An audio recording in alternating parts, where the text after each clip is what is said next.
outra pessoa profundamente necessária para pensar a vida é ele. Chega aqui nas ondas. Será que ele é surfista para chegar nas ondas? Tá aqui João Cláudio Platenic Pitilo. Você é surfista, João Cláudio, para estar nas ondas? Abre o microfone. Eu estou bem longe de ser surfista. As minhas ondas são as ondas magnéticas. Legal. Não sei se já te perguntei. Platenic e Pitilo é o quê? De onde? O Platenic é austríaco e o Pitilo é italiano. Legal. É uma mistura amaldiçoada. Nas ondas, grande Pitilo. Você tem um fã-clube realmente absurdo. Vamos nas ondas. Tá nas ondas. É impressionante. Deixa eu ver aqui, já que você entrou, vamos ver quantos inscritos está no Guerra Patriótica. Precisamos fazer esse humilde canal crescer. Conto com essa ajuda gigantesca dessa turma boa, esse apoio aqui do Farol Brasil para iluminar o meu algoritmo. Não, tem que ir lá. Ó, gente, 31.200. Esse era um canal que tinha que ter já no mínimo 200 mil pessoas inscritas. 31.200. Vamos chegar a 31.500 ainda nesse nosso encontro? Inscreva-se lá no Guerra Patriótica. Não tem segredo nenhum, tá? Para se inscrever é só digitar Guerra Patriótica, tá bom? Guerra Patriótica vai aparecer para você também. Inscreva-se. Tô nessa, já me inscrevi. Bom, deixa eu te falar uma coisa. Eu te falei mais cedo com o pessoal aqui. Vamos separei três temas para a gente conversar.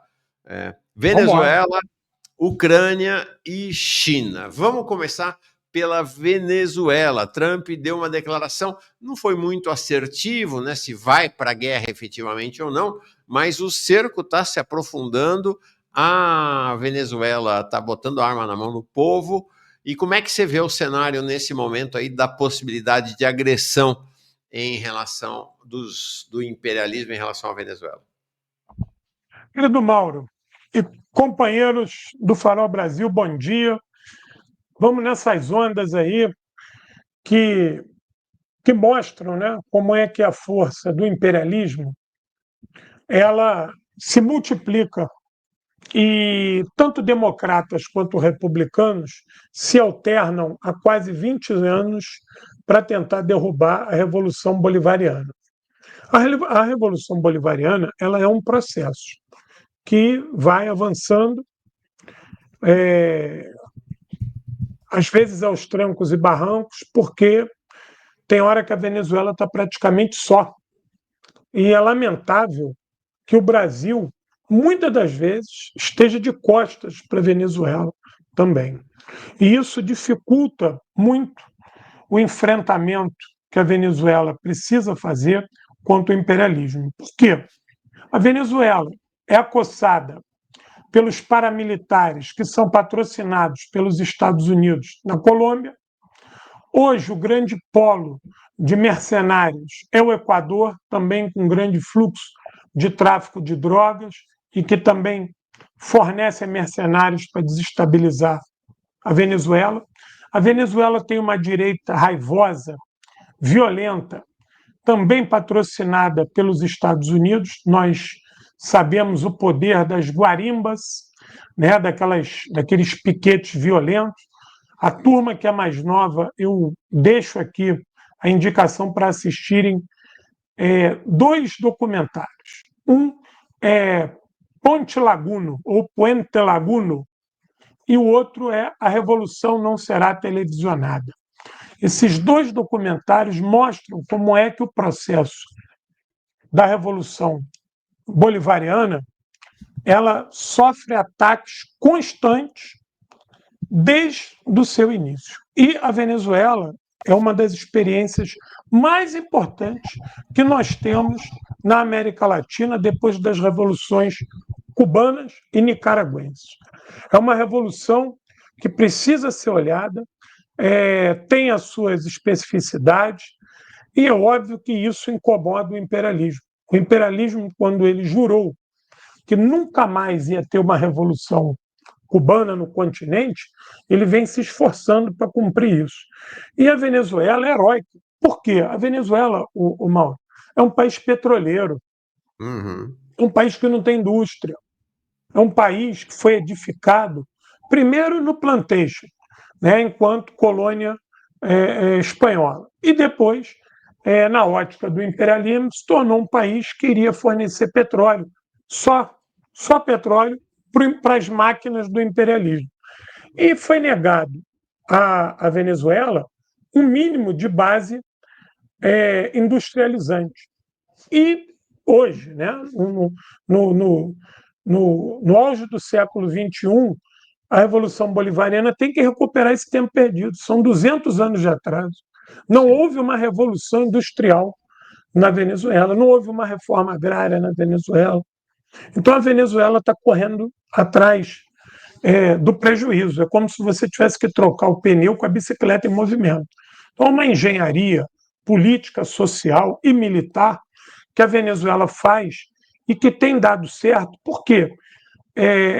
Tanto Chaves quanto Maduro têm tido vitórias contundentes a nível eleitoral. A mobilização popular, eu acho que depois de Cuba é a maior do continente, nós precisamos observar isso. Segundo, as experiências de organização populares são extremamente ricas, principalmente nos bairros, o que a gente entende de favelas ou bilarmicérias. Por quê? A geografia de Caracas ela é muito semelhante à do Rio de Janeiro, por exemplo, né? de morros e montes, lotado de favelas e de ocupações desordenadas, que a Revolução Bolivariana tem plantado a semente ali, de organização popular, de resistência, de conscientização.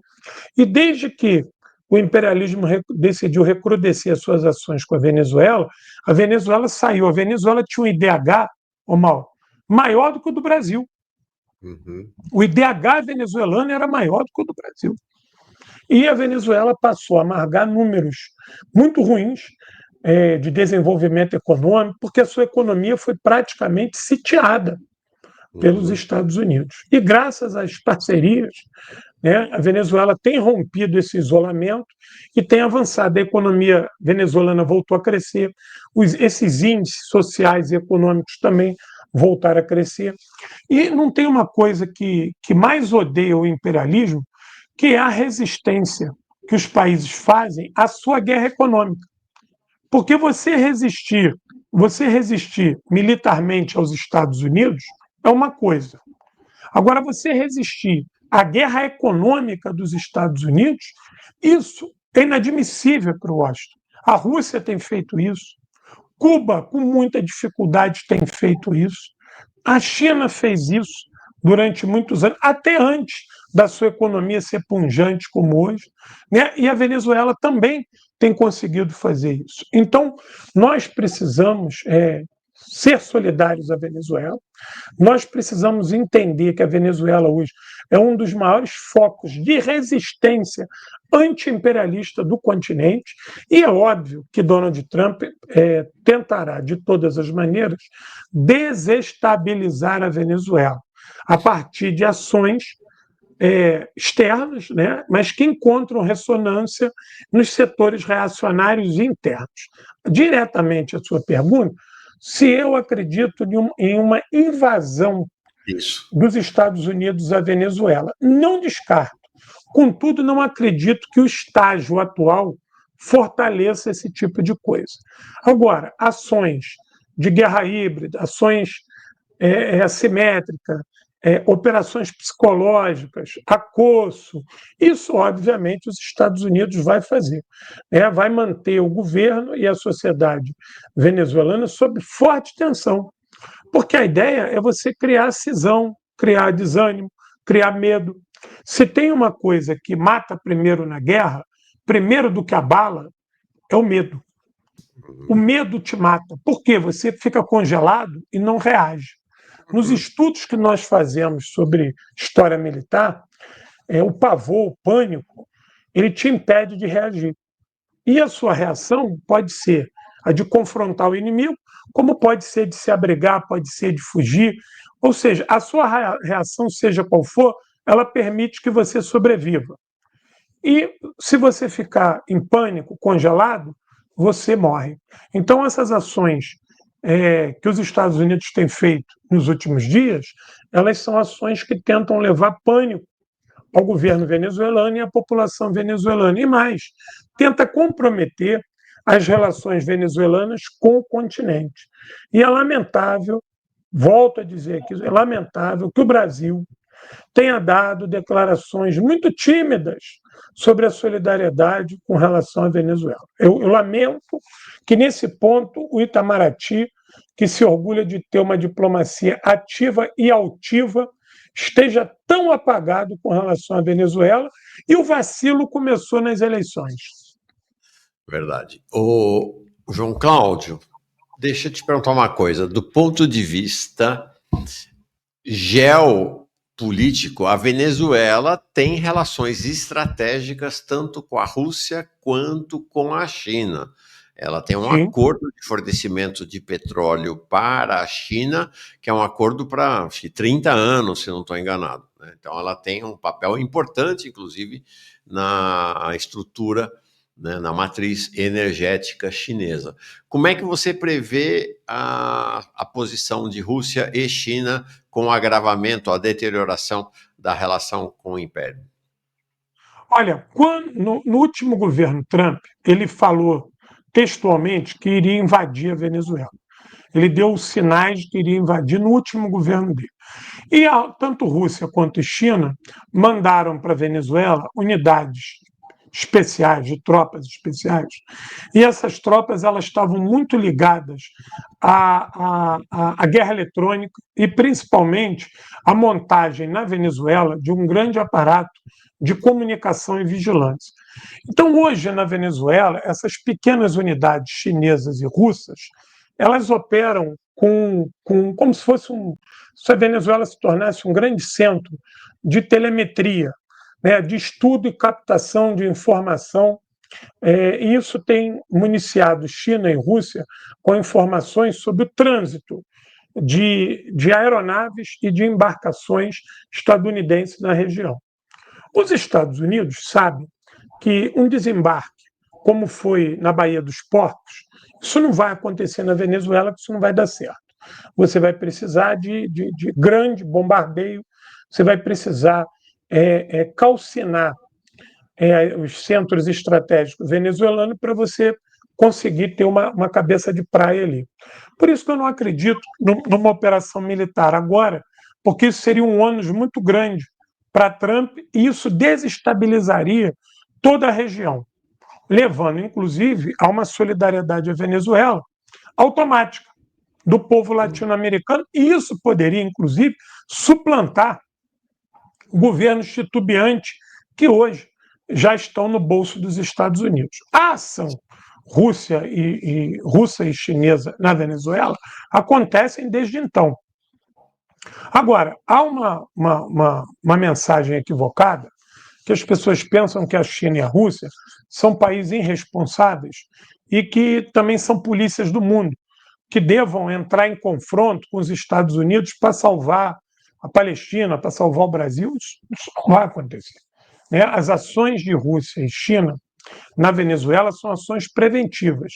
Fornecimento de material estratégico, fornecimento de material de defesa, fornecimento de informação, fornecimento de cabedal de guerra eletrônica e a presença de tropas especiais russas e chinesas no território venezuelano, é óbvio que manda um sinal para os Estados Unidos. Há um sinal, há um código aí. Você vai entrar ali, vai bombardear minha tropa, vai matar vai destruir eu ali, como é que é isso? E isso tem precedente. Pode parecer que não, mas isso precede, isso evita. O precede no que eu digo é o seguinte: há um código ali de sinais ali que impede que você tome uma ação vanguardista. Então, eu acredito que na área preventiva, Rússia e China fazem e farão todo o possível para salvaguardar a Venezuela. Agora, quem espera que China e Rússia vão se confrontar, vão trocar tiro com os Estados Unidos para defender A, B e C, isso não vai acontecer, porque isso pode escalar para uma terceira guerra mundial. E nenhum desses dois países está disposto a elevar as ações para esse patamar. E os Estados Unidos também, né? Por mais que a gente perceba que o imperialismo é voraz, o imperialismo não dorme, o imperialismo também entende esses sinais, entendeu? E visa né, agir muito mais na propaganda do que efetivamente na ação bélica. Para encerrar o capítulo Venezuela, do ponto de vista da estrutura militar, dos armamentos, da possibilidade de resistência a uma ação dos Estados Unidos, qual é a situação da Venezuela? Aparentemente, eles têm um exército, forças armadas bem mais preparadas do que aqui a brasileira, né? Ô Mauro, o maior exército latino-americano, as maiores forças armadas, né, latino-americano continua sendo o Brasil a nível total, né? Se você juntar as três forças, Exército, Marinha e Aeronáutica, o Brasil é o maior em número e ainda tem armamentos muito vigorosos. A Venezuela, a gente pode apontar que é um país em franco desenvolvimento militar. A Venezuela ela, tem valorizado a compra de armamentos de defesa, de contramedidas aéreas, né, de armamentos antiaéreos, porque sabe que a força dos Estados Unidos está no seu bombardeio, na sua capacidade de mísseis e foguetes. Isso é grande, a missilística estadunidense é a grande arma. A gente viu como é que o Irã teve dificuldade para se defender, no primeiro momento, dos aviões, dos caça-bombardeiros israelenses e dos bombardeiros estratégicos estadunidenses. Então, isso é uma arma ainda que os Estados Unidos utiliza, vanguardista no continente. Contudo, a gente pode localizar as Forças Armadas venezuelanas no que a gente entende de Forças Armadas convencional entre a segunda e a terceira do continente, disputando ali com a Colômbia. Agora, a capacidade de mobilização popular da Venezuela coloca ela em primeiro lugar a nível de tropas para defender o seu território. É difícil você achar, tirando Cuba, né? Porque Cuba é outro departamento. Tirando Cuba, é difícil você achar um país na América Latina que consiga mobilizar maior número de pessoas em armas, com treinamento mínimo, com estratégia mínima, que consigam fazer do seu território um bastião defensivo. Então, eu acredito fielmente que a Venezuela consegue se impor numa tentativa de invasão terrestre, como foi Baía dos Porcos, em Cuba.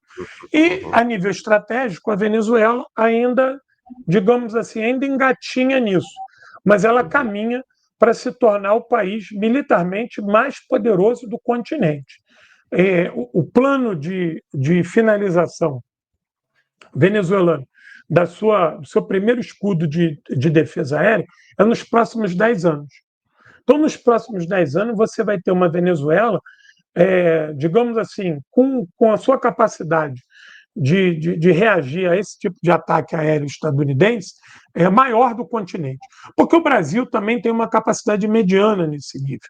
Né? Nenhum de nós, no continente latino-americano, estamos livres das ações de foguetes e mísseis estadunidenses, porque eles são realmente muito poderosos e eles são multiplataforma. Eles são lançados de aviões, submarinos, de navios.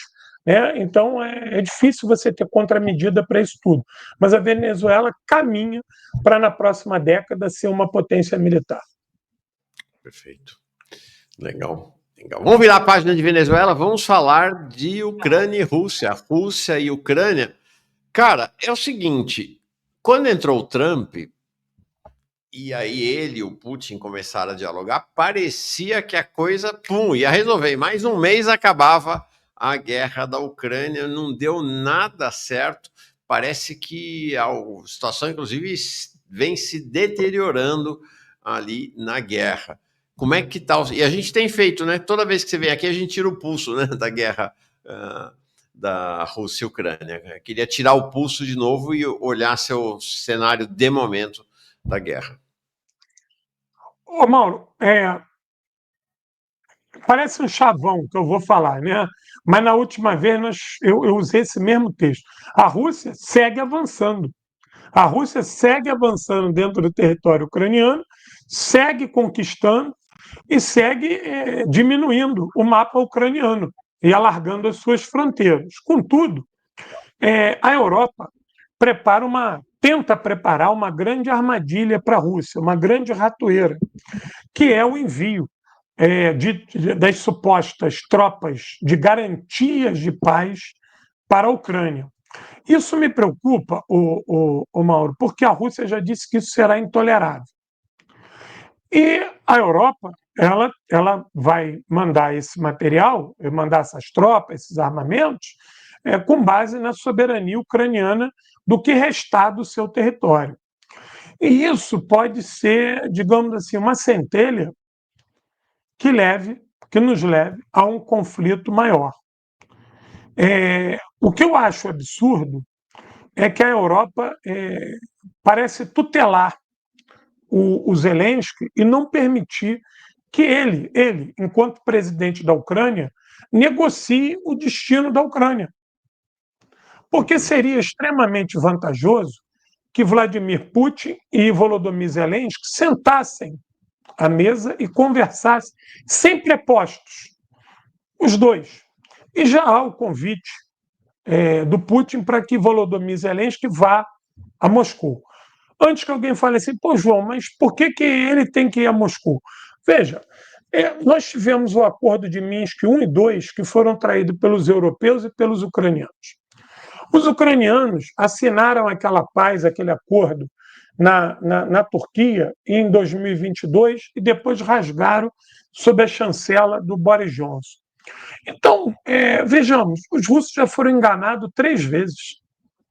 Os russos já foram enganados 3 vezes. Não é mentira que a Europa se porta de maneira belicosa com relação à Rússia. E hoje, mal ou bem, você ainda consegue ter o mínimo de diálogo entre Washington e Moscou, mas antes nem isso tinha. Então a Rússia estava completamente, digamos assim, cercada pelos inimigos da OTAN e pelas sanções econômicas, cercada pela OTAN militarmente e sob forte sanção econômica, mais de 900 sanções contra a Rússia. Então, como é que você vai acreditar em diálogo se tudo que você tentou ao longo desses 10 anos foi sabotado pelo imperialismo? Qual foi o dia que Bruxelas, Londres e Washington tiveram um diálogo honesto? Aquela frase, né, da Merkel com os líderes europeus de que o acordo, que não era para levar a sério o acordo de Minsk, que aquilo ali era só para ganhar tempo. Uhum. Imagina, você do lado de cá, né, tendo que proteger suas fronteiras, Moscou tem que proteger suas fronteiras. É nítido que a OTAN avança sobre o espaço pós-soviético. Rússia, apesar de ser um grande país, não é uma grande potência industrial que tem uma economia do tamanho dos Estados Unidos, não tem uma economia do tamanho da China. É uma economia que cresce, um grande parque industrial, não é uma economia desse nível. Sim. É só a gente perguntar, mal, quantos bancos russos tem no Brasil? Quantas indústrias, quantas multinacionais russas tem na América Latina? Quantos filmes russos a gente assiste no cinema? Nem soft power russo a gente consegue ver. Então, a Rússia é um país que sofre do isolamento, de um cercamento, de uma luta cultural bárbara. Além disso, ela tem visto as suas fronteiras pipocar governos extremamente hostis a ela. Só para você ter ideia, quando o Estado Islâmico surgiu, 70% dos seus homens eram oriundos da ex-União Soviética. Estado Islâmico, Uau. aquela força que quase tomou a Síria e o Iraque junto, e que enfrentou ali todo mundo, e que deu ao mundo desdobramentos de núcleos terroristas na Ásia e na África. Esse agrupamento, 70% daqueles homens vinham de repúblicas da ex-União Soviética. Tu imagina o que estava sendo gestado nas fronteiras russas. Uhum. Então, a guerra da Ucrânia hoje é o seguinte: é uma luta de ataque contra a defesa. Os russos já perceberam isso, têm diminuído as suas ações de avanço para poupar os seus homens, porque a Rússia já percebeu que a Ucrânia não tem mais capacidade de criar operações ofensivas e vive de pequenas operações defensivas, mas a Rússia entende que quanto mais avança, mais perigoso para si fica. Por quê? Porque a Rússia vai se aproximando de regiões estratégicas próximas dos núcleos principais de defesa ucraniano, e que o dia que ela celebrar a paz com a Ucrânia, essas regiões vão receber tropas da OTAN. E aí qual é o nível de... Tu imagina, de um lado da fronteira, tropas russas armadas, do outro lado da fronteira, tropas da OTAN. E no meio disso tudo, uma série de fascistas provocadores a soldo de Kiev. Ou seja, nós estamos vendo um cenário perfeito para um conflito maior. Porque é óbvio que se a Rússia atacar as tropas da OTAN, a OTAN vai reagir contra a Rússia. Nesse entrelaçamento, você pode ter a entrada de China e a Coreia Popular no conflito. O Irã é um parceiro estratégico russo. Ou seja, você pode ter um conflito de grande escala na Ásia e na África. Uhum. Entendeu? Por que eu falo África? Por que eu falo África? Porque a bronca europeia com a Rússia não é só por conta da Ucrânia, é por conta do Sahel. O papel que China e Rússia jogam no Sahel é um papel muito importante. E isso tem ofendido os europeus enormemente. Essas ações de Rússia e China fora do seu continente, ajudando o sul global, isso causa uma ira terrível em Bruxelas. Então, o diagnóstico da guerra da Ucrânia é: dentro do conflito Rússia e Ucrânia, a Rússia continua vencendo a guerra e avançando. Não há nenhuma perspectiva de que a Ucrânia consiga congelar o avanço russo ou reverter essa situação. Não existe essa perspectiva nem curto, nem médio, nem longo prazo. O desdobramento geopolítico disso é um fortalecimento do poder russo, né, do hard power e do soft power, nessa parte mais ampliada da Europa do Leste. E a questão da geopolítica é que a Europa vai se tornando cada vez mais belicosa contra essa Rússia, que não está crescendo por desejo próprio. É um crescimento defensivo, porque aquele ditado antigo, a melhor defesa é o ataque. Né? Ou você se desdobra para ampliar o teu raio defensivo, ou você vai se encolher e vai ser esmagado. Agora, o que você está dizendo é que você tem um cenário ali, porque às vezes a gente imagina que é tudo muito racional, né? Na determinação do futuro dos países e da humanidade, não é bem assim. O que você está dizendo é que você tem um mato seco ali naquela região e eventualmente uma ponta de cigarro pode causar um incêndio, né? A gente pode ter um incidente, o cenário está o ideal para que o incidente precipite uma escalada sem precedentes do conflito ali, então. Exatamente isso, em dois modos. Quanto mais a Rússia avança, mais o ambiente fica perigoso. Se a Rússia parar de avançar e decidir congelar suas ações, a Ucrânia não aceita um armistício se a Rússia não desocupar os territórios que ela conquistou. Só que a Rússia não vai desocupar os territórios que ela conquistou, porque se ela desocupa, ela volta para a estaca zero da guerra, para a situação no qual ela foi motivada a entrar na guerra, que são as hostilidades na fronteira ucraniana próxima da Belarus e da Rússia. Ou seja, a Rússia está numa situação, Mauro, difícil, que ela não tem outra saída que se não avançar, mas quanto mais ela avança, mais perigoso fica o cenário para si e para o planeta.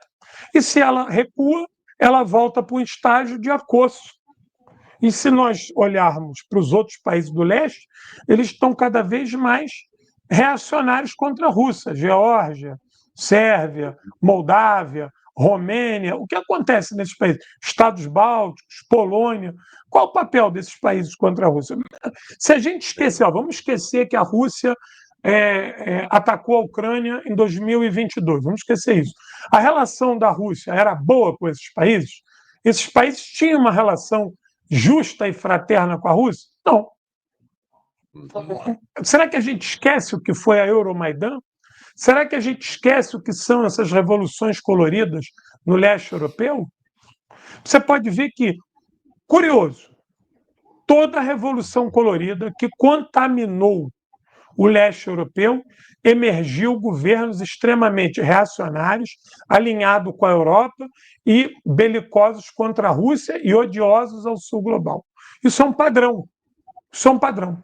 Então, como é que fica a Rússia? Então, para aqueles que acham que a Rússia é um país imperialista, que o Putin é fascista, que o Kremlin é malvado, antes de distorcer esses conceitos, antes de tentar dar um duplo carpado nesses conceitos, deveria estudar um pouquinho o que foi a Euromaidan e o que aconteceu nos países do espaço pós-soviético após a desintegração do socialismo. Se esses países se tornaram países democráticos, honestos, países com um governo popular, se foram países que se tornaram construidores de um estado de bem-estar social para seus trabalhadores, claro que não. Se tornaram quartéis da OTAN. Última questão para fechar a discussão sobre Rússia e depois vamos falar de China, sobre Rússia e a guerra da Ucrânia. Explica para mim, que eu não entendi o que foi aquele incidente da semana passada com os drones russos entrando na Polônia, a Polônia ameaçando. Desvenda para nós, eu não consegui entender, achei um episódio muito nebuloso esse. Não, esse episódio ele aconteceu 2 dias antes da Operação Zapad 2025, que é o exercício anual que as forças russas e bielorrussas fazem conjuntamente na fronteira da Bielorrússia. Por quê? A fronteira da Bielorrússia voltou a ser uma fronteira importante, como no início dos anos 20 e depois no início dos anos 40, por causa do desejo imperialista de rumar para leste. Tanto que o governo russo colocou armas nucleares na Bielorrússia para que ela possa se defender caso um ataque ampliado da OTAN contra a Federação Russa. Veja, vamos tentar raciocinar de maneira lógica. Não que eu esteja aqui como preposto do Kremlin para fazer uma defesa dos interesses do Kremlin, mas vamos tentar fazer uma análise militar. A Rússia já tem um problema danado com a Ucrânia. Ela tenta, de todas as maneiras, se equilibrar, evitando ampliar o conflito com a OTAN. Ela ia querer atacar a Polônia para quê? Dado 1. Ponto 1. Ponto 2. Os drones que foram achados na Polônia são drones de vigilância, não são os Gerard, não são os Gerard, não são os drones de ataque. Foram drones de vigilância. Você geralmente lança drones de vigilância, às vezes mais de um, quando você precisa cobrir áreas cinzentas, áreas que você está sem informação naquele momento e que você precisa fazer uma prospecção em camada. Quando você manda um drone, o raio dele é pequeno e se ele for abatido, ele se perder, você denuncia que está na região e você pode criar um campo de interferência e os outros não entram. Então você manda logo uma tropa de drones, 20 drones, e tenta pegar o maior número de informações possíveis até que a defesa antiaérea daquele país veja. Esses drones, eles estavam na prospecção da fronteira ucraniana. E alguns deles parecem ter ido parar na Polônia, mas vejam, a Polônia também ainda não apresentou as provas que o Kremlin pediu. O Kremlin pediu o número de série dos drones e o exato modelo dos drones. Por quê? Antes da guerra, muitos desses drones de vigilância a Rússia vendeu para alguns daqueles países da região. Então, existe também a suspeita de que esses drones eles foram lançados pela própria Polônia para criar uma operação de bandeira falsa que justificasse o fechamento da fronteira da Polônia com a Belarus, como foi feito, e instigar a nível belicoso a OTAN contra a Belarus e contra a Rússia, como foi feito. A Polônia soou um alarme, vieram vários aviões da OTAN, e é numa ação dessa, Mauro, que a gente pode ver aquele mato seco que tu fala pegar fogo. A Rússia não tem interesse nenhum em instigar esse tipo de coisa, nada disso.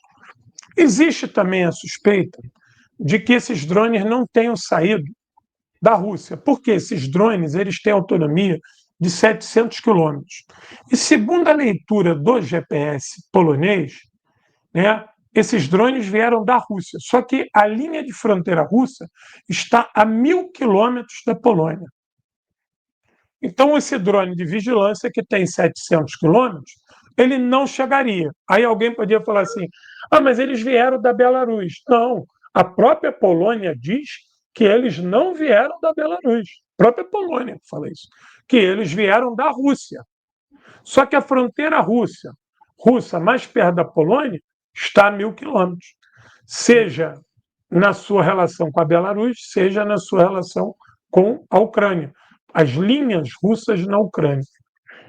Então, esses drones também podem ter sido mandados da Ucrânia para criar essa coisa de operação de bandeira falsa e mostrar, está vendo aí? A gente fala que os russos são uma ameaça e a OTAN não quer ver. Ou seja, esse assunto ele ainda é nebuloso. E antes que alguém fale assim, pô, João, mas tu está jogando no campo da fantasia. Eu vou lembrar uma coisa que aconteceu agora, que ficou provado. Aqueles drones que estavam sendo mandados com propaganda contra a Coreia Popular.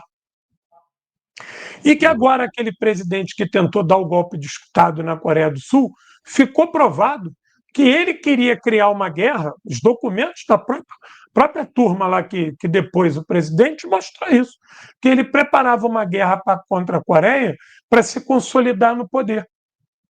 E que foi ele o responsável por lançar os drones em direção à Coreia Popular para provocar a Coreia Popular. Então, veja, isso ficou provado agora. A oposição a ele trouxe os documentos depois dele ter sido preso e dele tentar aquela tentativa de golpe de Estado. Então, nesse jogo sujo que a gente conhece, a OTAN, e aí eu vou dizer o seguinte, Mauro, nós vamos botar na balança. Quem historicamente tem um rastro de mentira e enganação é a OTAN, não é a Rússia. A Rússia nunca invadiu país nenhum, nunca bombardeou país nenhum. A OTAN já fez isso contra quantos países? Então, acho que o histórico tem que ser colocado nesse nível. E eu acho pouco provável que a Rússia queira uma guerra com a OTAN. Muito pouco provável, porque seria um desgaste elevado. É óbvio que os Estados Unidos estão dentro da OTAN, os Estados Unidos participariam dessa guerra, então seria difícil para a Rússia lutar contra a OTAN e contra os Estados Unidos. Fora do espectro nuclear, eu arrisco dizer que seria uma parada que colocaria em risco o Estado russo. Para que a Rússia ia provocar isso com relação à Polônia? Eu acho pouco provável que esses drones tenham vindo da Rússia. Mas vamos supor que eles tenham vindo da Rússia.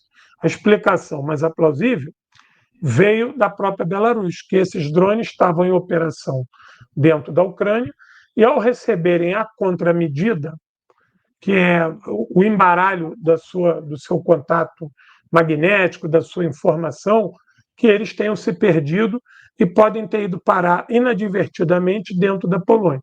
Mas o que ficou provado é que não eram drones de ataque, eles não explodiam, eram drones de vigilância. Agora, deixa eu te falar, falamos da Belarus, a sensação que eu tenho é que, por um lado, a aliança entre Rússia e Belarus se aprofunda, mas, por outro lado, também há uma ofensiva ocidental contra a Belarus, né? Tentando... Muito grande, muito grande, muito grande. Por quê? A Belarus ela paga o preço de ser uma aliada estratégica russa. A economia da Belarus é uma economia muito próxima da Rússia. Esses países eles não têm fronteira. Lá ainda é como na época da União Soviética. O cidadão russo e o cidadão de Belarus cruzam a fronteira sem precisar de documento, as moedas valem uma no país do outro, o turismo entre esses dois países é muito grande e a sincronia entre os governos também é muito grande. E são aliados estratégicos. Né? Então, a Belarus ela sofre sanções por ser aliada à Rússia. Mas veja, a Belarus não participa de nenhuma operação contra a Ucrânia. O governo russo não usa o território da Belarus para atacar a Ucrânia. A Belarus não suporta nenhuma ação bélica da Rússia contra a Ucrânia e a Belarus não tem, não tomou partido de nenhuma ação efetiva contra a Ucrânia, mas ela sofre essas sanções por apoiar a Rússia. Né? Eu tive na Belarus esse ano, tive ano passado, e você vê que é um país pujante, né? Um país que fica magnetizado pela organização social do país. Mas você vê que o país sofre, né, com algumas sanções e ele passou a girar a sua economia para dentro, né, para poder se livrar dessas sanções também. E as sanções vêm da OTAN, vêm da União Europeia, vêm dos Estados Unidos, que acusa a Belarus de ser um parceiro da Rússia, de apoiar a Rússia na guerra, mas não, tanto que Minsk foi sede de duas rodadas de negociação envolvendo russos e ucranianos. Vamos mudar para a China. Nós ainda não falamos depois disso, mas queria então, o assunto ficou um pouquinho para trás, mas eu não quero deixar de te ouvir em relação àquele desfile militar chinês por ocasião da celebração da vitória dos 80 anos da vitória chinesa na Segunda Guerra Mundial, né, contra os japoneses, que abalou o Ocidente. Até o Trump ficou abalado pelo desfile, né? Eu até peguei aqui essa...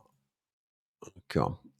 Esse aqui foi um fio que foi feito por esse Astronomium, falando exatamente sobre... fala sobre 11 armas que nunca foram vistas antes de público. Foi tudo muito impressionante, efetivamente, né? Aqui fala desses mísseis hipersônicos que estavam na frente e no centro da parada militar, novos modelos, DF-17 e o antinavio DF-26D, armas projetadas para serem imparáveis, ou seja, escapando dos sistemas de antimísseis. Novos mísseis balísticos intercontinentais, o DF-61 e o DF-5C, aí mostra que pela primeira vez, a China exibiu publicamente sua tríade nuclear completa, mísseis nucleares lançados por terra, ar e mar. E aí falando, enfim, da impressionante da reação mundial, e aqui os drones chineses também, dizendo que está avançando muito rapidamente a tecnologia de drones na China. Também um novo drone subaquático, o AJX-002, né, um drone subaquático, e aeronaves, o G-15T e o furtivo J-35. Impressionante. Tanques de batalha de última geração, os tanques também em baixa atualmente, né, por conta dos drones, o sistema de defesa espacial e a laser. Cara, muito, muito chocante isso, tudo que a gente viu ali. Como é que se avalia esse desfile militar chinês e esse impacto que teve aí em tudo quanto é canto, né?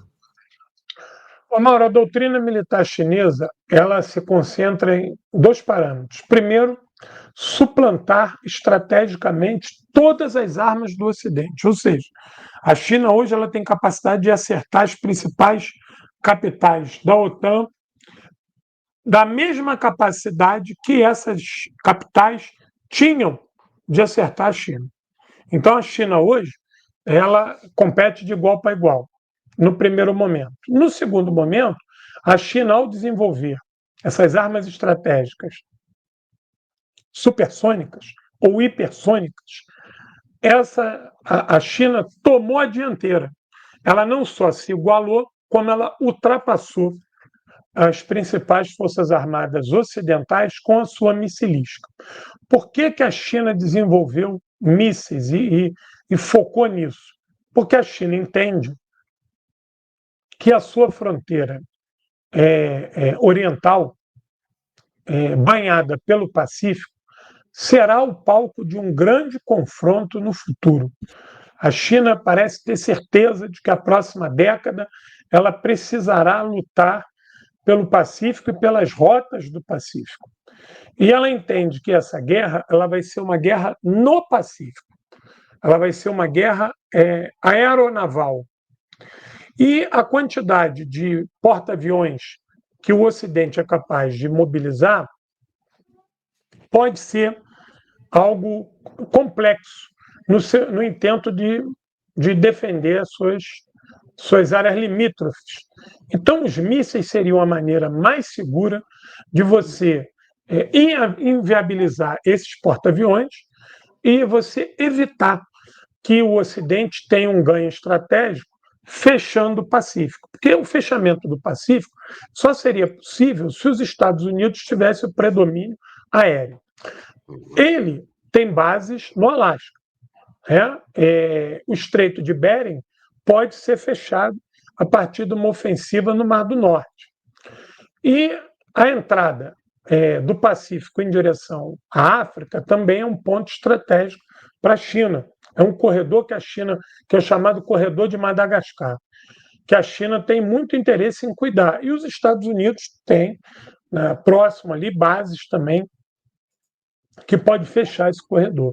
Então, a China, com a sua capacidade de mísseis, ela pode usar o seu território continental para lançar esses mísseis e acertar vários alvos estratégicos que inviabilizem o intento estadunidense de fechar o Pacífico. Os Estados Unidos têm uma presença vigorosa no Pacífico, de navios, porta-aviões, bases, com apoio do resto da OTAN, torna aquela região uma região quente. E a China sempre soube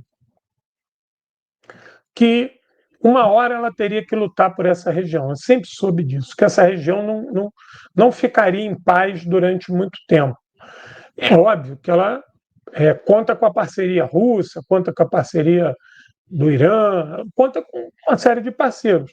Mas ela sabe que se precisar lutar sozinha, ela tem que ter condições de se defender e sobrepujar o inimigo. Por quê? Sem o Pacífico, o comércio chinês pode ficar estrangulado. Se tu olhar o mapa aí da China, tu vê como a China é dependente do Pacífico.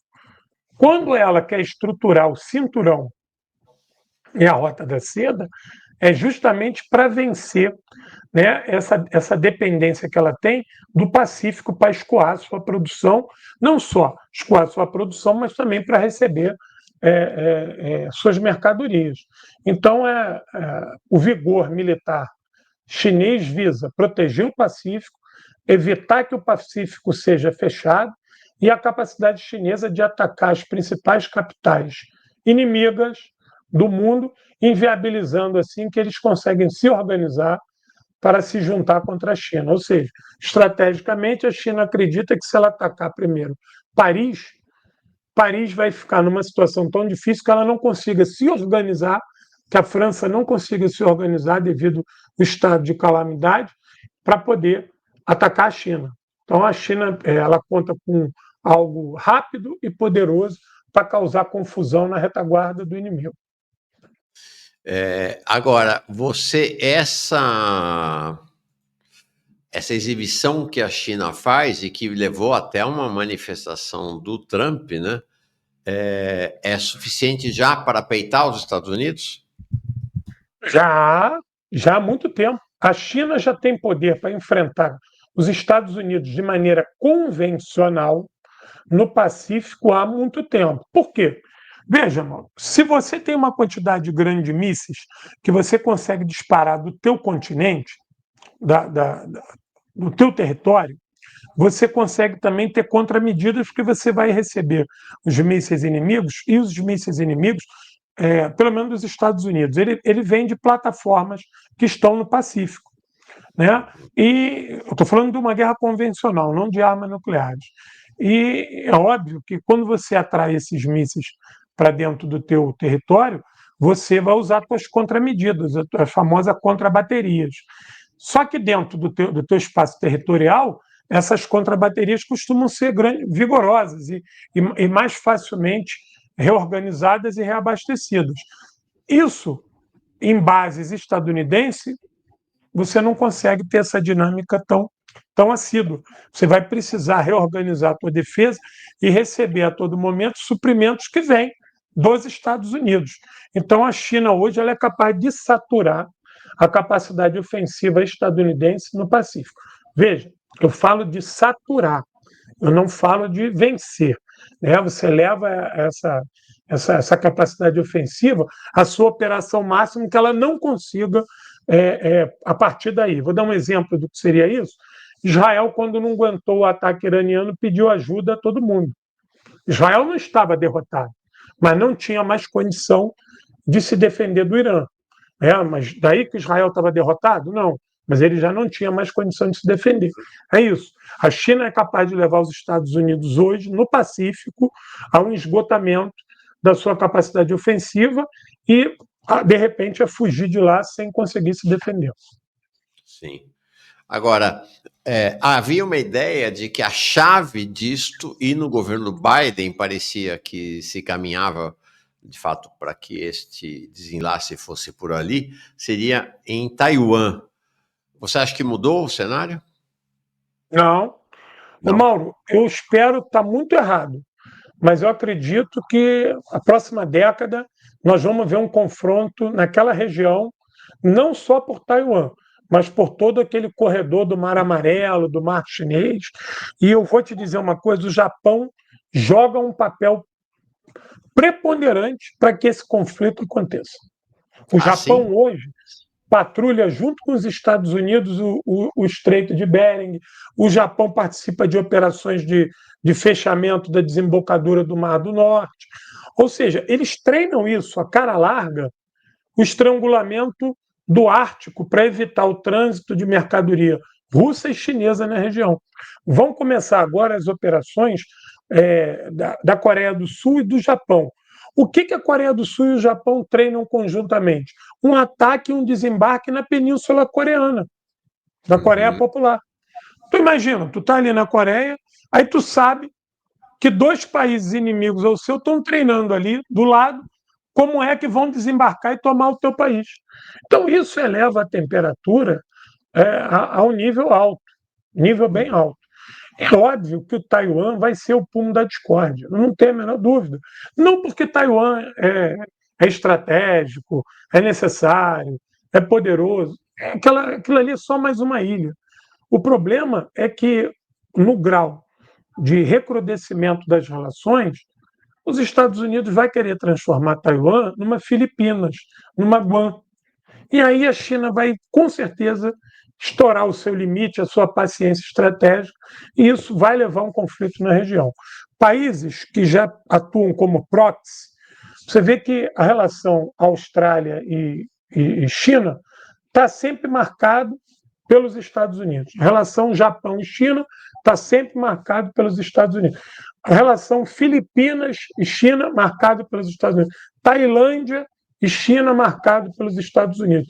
Você tem uma série de países ali que se colocam como plataforma dos Estados Unidos na região.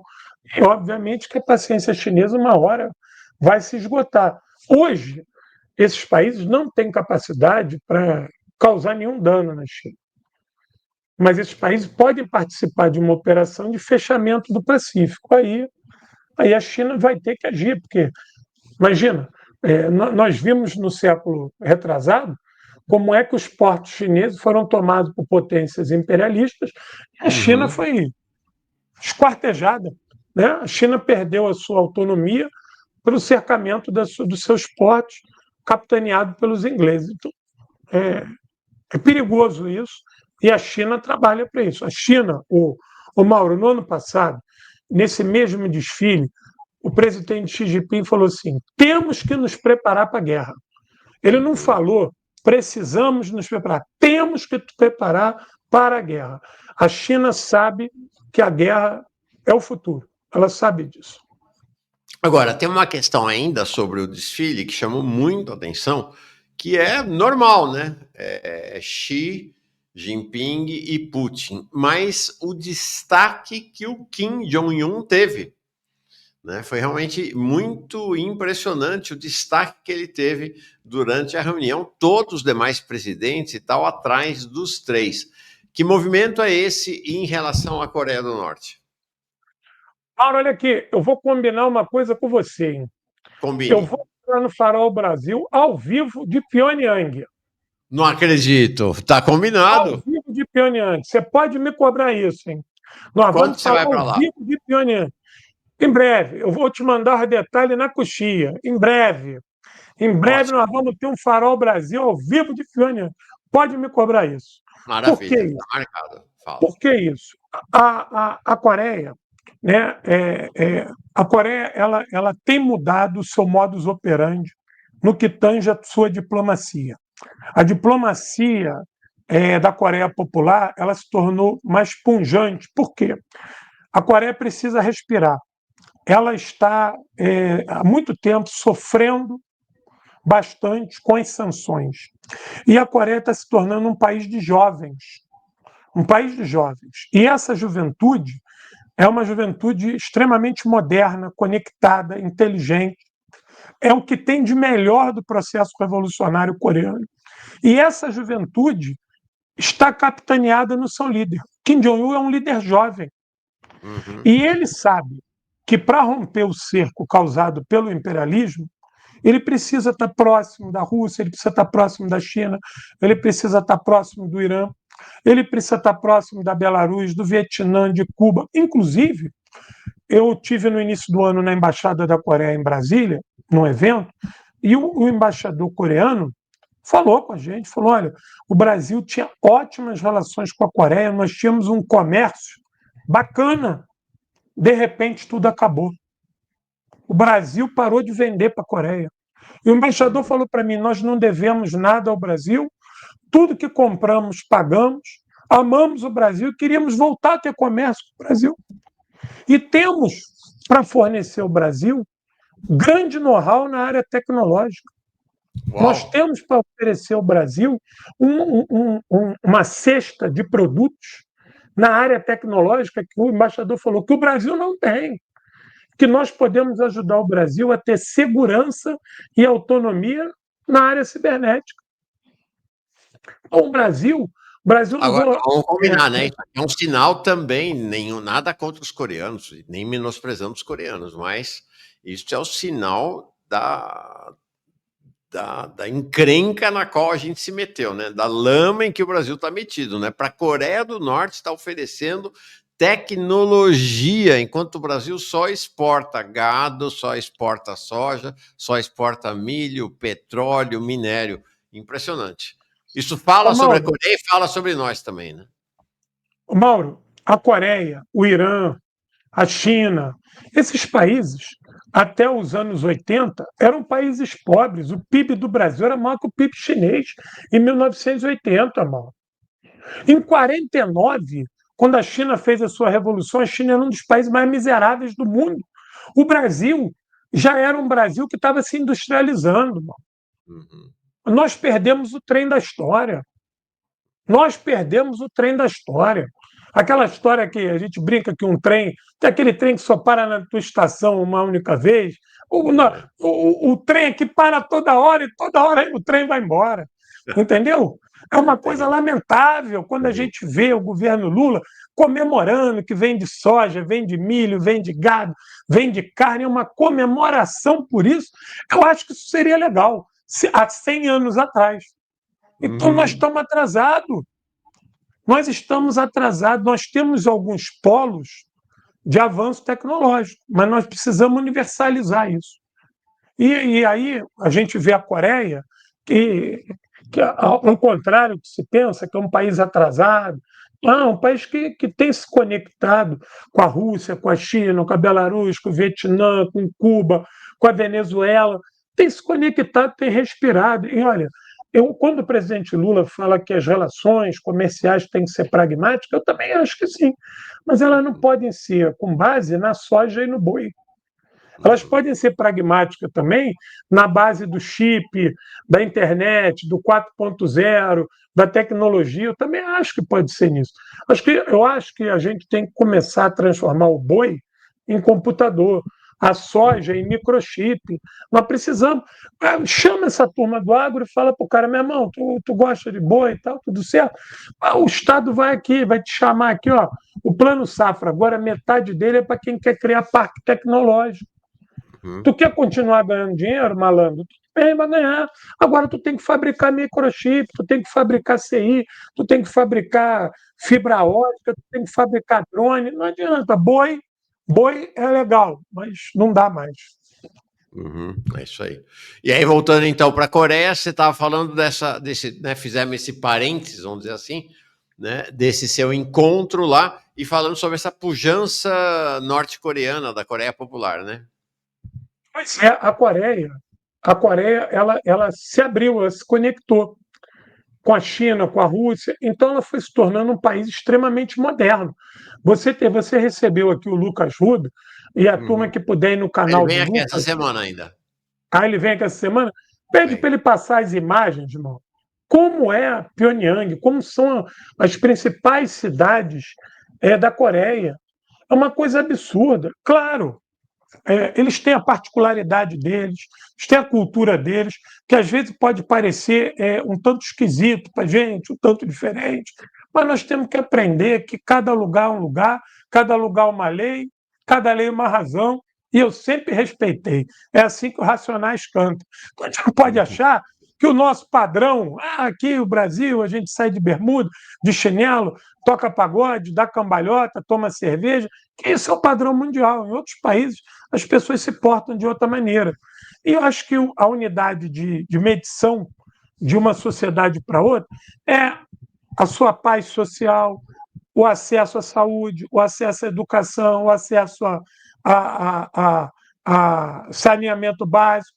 A Coreia está anos-luz na nossa frente no que tange a isso, entendeu? Então, é uma coisa que nós temos que observar isso.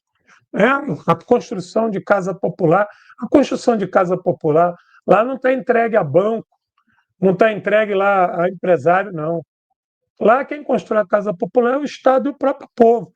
Então aqui a gente tem o Minha Casa Minha Vida, é ótimo. Mas por que ele não pode ser construído em projeto mutirão? A gente precisa de empreiteiro, né? Por que a gente não reúne a população aqui, ó, favela tal? Quem vai construir, quem vai urbanizar a favela e construir a casa, a Ah, rua e o esgoto é o próprio morador dela. Ele vai ter o orgulho de transformar a favela num bairro. Para ele poder, na geração futura, falar: ó, isso aqui era uma favela, hoje é um bairro lindo e eu que construí. Por que a gente não tem mobilização popular a partir de projeto bem. mutirão? Ô, Mauro, o Franklin Roosevelt ele venceu a crise de 29 criando frente de trabalho. Está Uhum. desempregado aí, vai construir estrada. Está desempregado aí, vai construir avenida. Está desempregado aí, vai construir viaduto. Aqui a gente tem uma mão de obra ociosa que a gente podia estar cavando, construindo metrô, construindo ferrovia, porra. Projeto mutirão.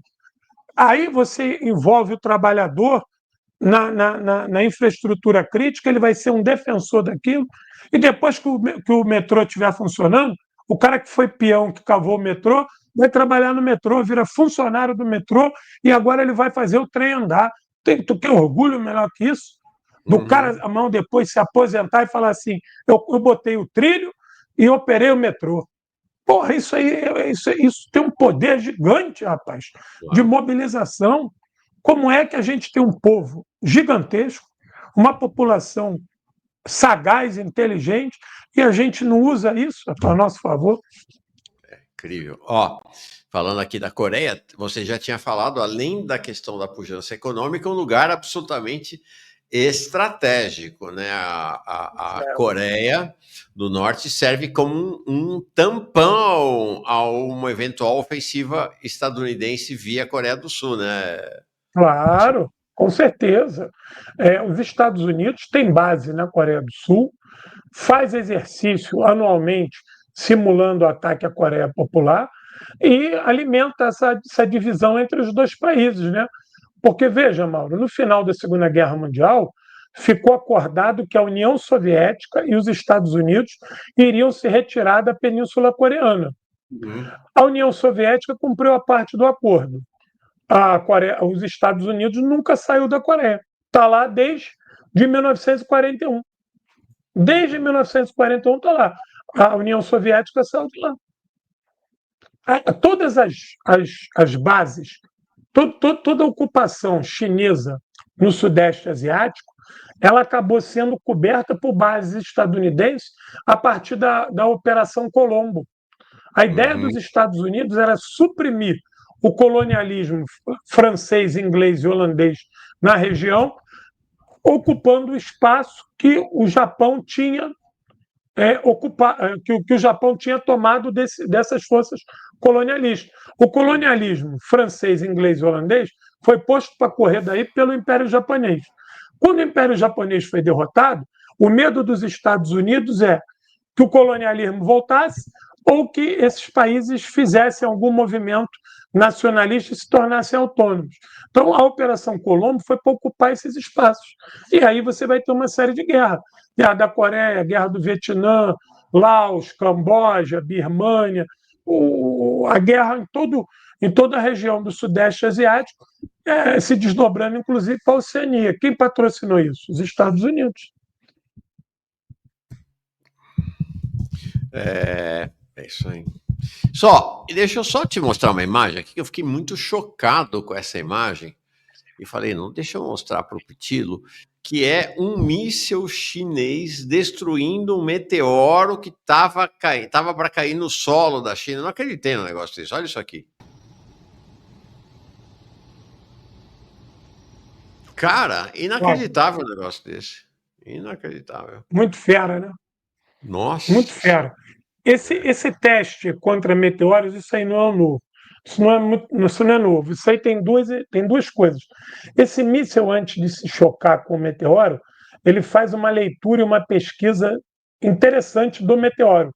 Ele filma e mede uma série de coisas do meteoro. E depois você testa, porque é o seguinte, Mauro, há uma discussão dos grandes centros mundiais de como você salvar a Terra de talvez um meteoro gigante.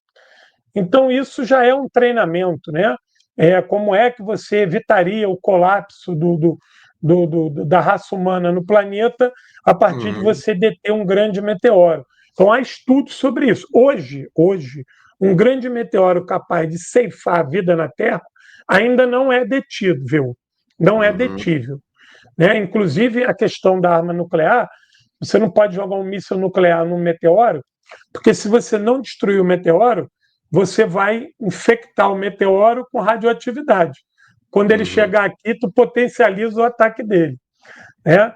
Mas isso aí já são treinamentos para que no futuro você consiga, pelo menos, desviar a rota do meteoro ou fragmentá-lo. Legal. Muito obrigado, senhor. Sempre muito bom. Próxima entrada de. Não sei se vai ser a próxima, mas teremos uma entrada direto de Pyongyang do nosso Vou camarada João combinar com Cláudio. você. Vambora. Não, a próxima eu não sei. Eu espero que seja a próxima. Vamos trabalhar para ser a próxima. O quanto antes você vier, Eu maravilha. vou fazer essa transmissão ao vivo para lhe Vambora. mostrar como Pyongyang é uma cidade limpa, moderna, organizada, não tem, não tem população de rua, não tem assalto, não tem ninguém com um fuzil na mão, não tem um jovem com um fuzil na mão roubando celular, não tem ninguém matando ninguém por conta de um cordão de ouro. não tem ninguém assassinando ninguém por conta de um relógio. Faço questão de trazer isso para você. Pitilo dos nossos gigantes. Toda a participação, um espetáculo. É legal. Um espetáculo mesmo. Obrigado, viu? Boa semana para ti. Obrigado, meu irmão. Um abraço forte aí para tu. Um beijo grande aí para essa turma aí que está contigo aí. Forte abraço, obrigado. E a turma não esquece de ir lá no Instagram, @Guerra Patriótica, e aqui no YouTube, canal Guerra Patriótica. Beijo no coração. Beijão, beijão.